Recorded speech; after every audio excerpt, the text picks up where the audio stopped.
Welcome to Gains Over Pains, where we prioritize muscle growth over joint pain and injuries. I'm Jace of Defy Fitness and herniasurgeryrecovery.com, and I'm a personal trainer of 25 plus years, an ex-fitness physique model competitor, and a self-proclaimed gym rat. Believe it or not, I'm going to be 50 in a few years, and bodybuilding is definitely a long game.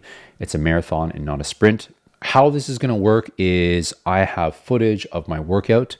I'm going to share with you and talk through the why and how I perform these exercises. Today, I'm going to go through 3 chest exercises, and we're going to start with a Smith rack bench press. So let's take a look. Here's a Smith rack bench press. The one that I use has a slight angle on it, as you can see. So that's why I actually put the bench at a slight angle as well to kind of match the movement. So all I'm doing here is I'm trying to adjust the bench so that when I'm pressing, my elbows will be a little bit lower and not in line with my shoulders. A lot of people do their presses right in line, which is then working a lot of the shoulder, the anterior delt, which we don't want. We want to hit the chest. So you kind of have to find your personal angle where the elbows are in a lower position so that you get that nice stretch through the chest and you're really working the full fibers of the chest. So for me, my elbow position is going to be approximately at nipple height. I learned this little hack here where you bring the bar all the way down onto the bench, and then you can see exactly where the midpoint of the bench and bar is. And then from there, I bring the bar up and then I load the warm-up weight on there. What you see I'm doing here is just with a light weight going through a warm-up set, also gauging to make sure that it's at the right distance. So it's hitting the right part of my chest. So here again, I load up a little bit more weight. You know, my warm-up sets, as you can see, my reps are a little on the faster side. So I'm not spending that time under tension on the way down. And to give you some context here, this chest part of my workout is actually the latter part of my workout. Before this, I'm actually working my quads. So because of that, I focus on my quad exercises earlier on the workout so I can hammer that out. And then chest is kind of a secondary. So this is going to play into my systemic fatigue. So this is another warm-up set here. Just wanted to show you the angle from the side. Wanted to show you my elbow position. So as you can see, my elbows are directly underneath the path of movement through the whole range of motion. And as I'm coming down, I'm really focusing on stretching right out through the chest and keeping the shoulders down away from the ears.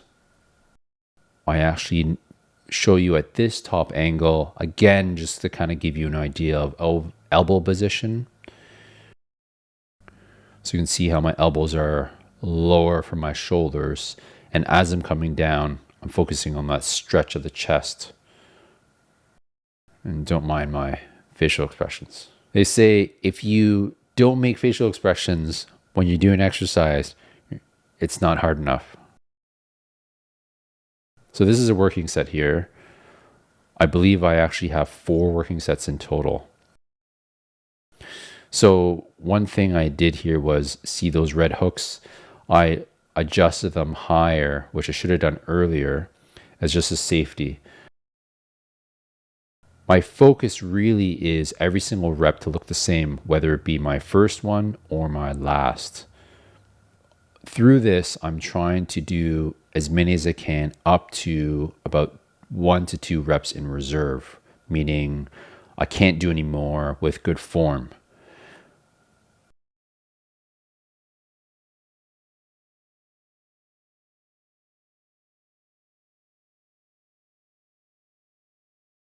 I could slow it down on the way down. You can see the speed that I'm coming down is pretty similar to the speed on the way up. And you notice that I'm not bouncing the bar off my chest because I don't want to use any momentum.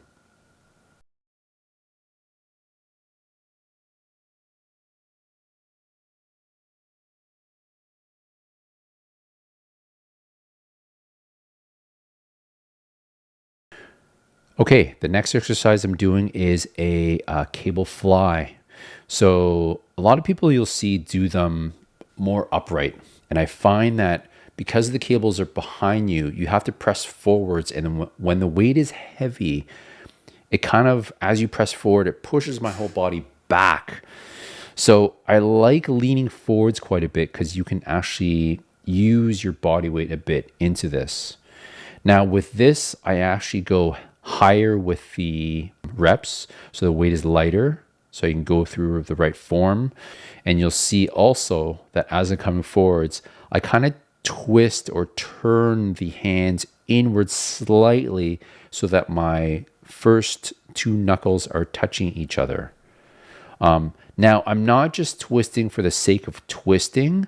I'm actually engaging the chest to squeeze as much as possible. And as those fibers are contracting, that's causing my arm to internally rotate in, and that's what's causing that slight rotation. Okay, so I only do two working sets of those. I don't have any warm-up sets of those because my chest is already warmed up. And now I'm moving to a decline machine press. Each side is independent of each other. I'm now hitting a different angle of the chest, so I'm hitting more lower chest. Again, you'll see the form is the same in terms of trying to keep the upper arms at a slight lower angle. Here's a view for just from the side so you can get an idea about the angle of my arms. So you can see chest is right up. And I'm really focused on trying to keep that contraction all through the chest throughout the whole range of motion on the way forwards and on the way back. So what I find really important, as you can see there, is on that last rep, when I press out, I'm doing as best as I can to keep the form. And rather than that last rep, just letting it go, I'm keeping it nice and slow, or slow as I can on the way back. It's painful, it's not comfortable, but that eccentric, you're putting a lot of stimulus through the chest. Okay, and for this, I actually do 3 working sets. Those are the chest exercises that I did for the day. You can see I got in 4, 6, 9 working sets of chest that day. 1 day of chest through the week. I do hit chest again later in the week with about the same amount of working sets for another 9. So that's going to be a total of 18 for the week for me.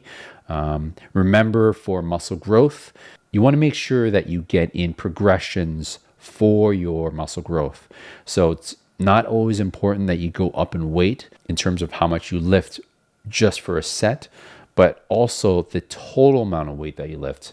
So if I'm adding in a set, or if I'm doing a couple more repetitions, that all increases the amount of total weight I've lifted.